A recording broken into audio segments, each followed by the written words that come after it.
The game of the century, Bobby Fischer's 13-year-old brilliance. In 1956, a 13-year-old kid from Brooklyn stunned the chess world. Facing one of the strongest American masters, Donald Byrne, he played a masterpiece that would echo through history. This was the game of the century, when Bobby Fischer sacrificed his queen and unleashed a storm on the board. Byrne begins with knight to f3, a flexible start. Fischer mirrors him with knight to f6. Then white plays pawn to c4, grabbing space in the center, and Fischer responds with pawn to g6, preparing to fianchetto his bishop. After knight to c3 and bishop to g7, Byrne pushes pawn to d4, and Fischer castles. With bishop to f4 and then pawn to d5, the game officially enters the Grunfeld defense. Byrne applies pressure with queen to b3, eyeing the pawns on d5 and b7, but Fischer calmly captures with pawn takes on c4. The queen recaptures, and Fischer plays pawn to c6, strengthening his center.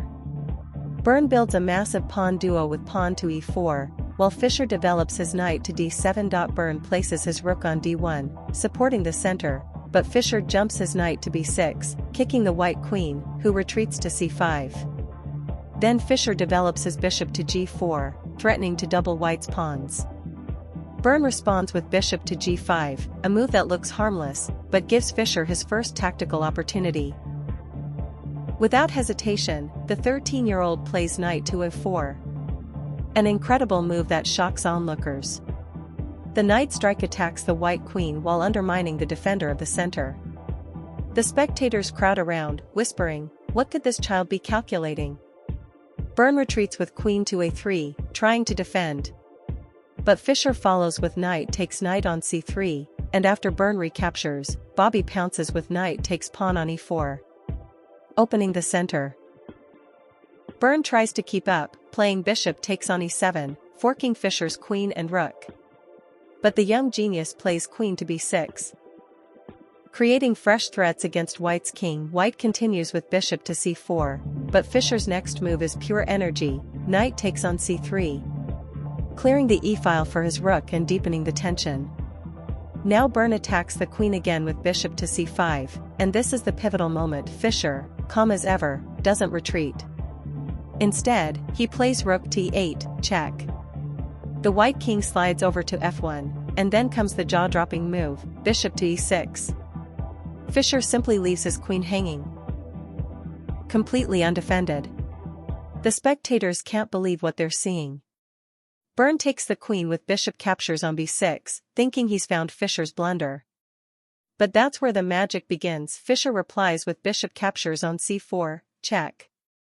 The white king moves to g1, and suddenly, Fischer's knight and rook begin a beautiful dance, called the windmill. Knight to e2, check, the king moves back.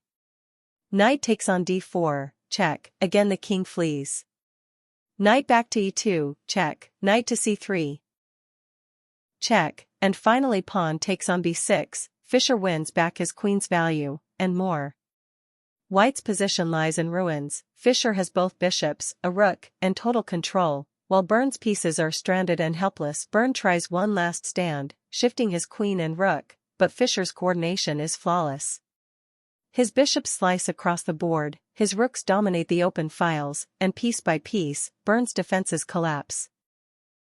Finally, after a series of precise moves, Fischer delivers checkmate with rook to c2. The 13-year-old had just defeated a seasoned master with vision, courage, and flawless calculation. If you enjoyed reliving the game of the century, don't forget to like, subscribe, and share it with a fellow chess fan.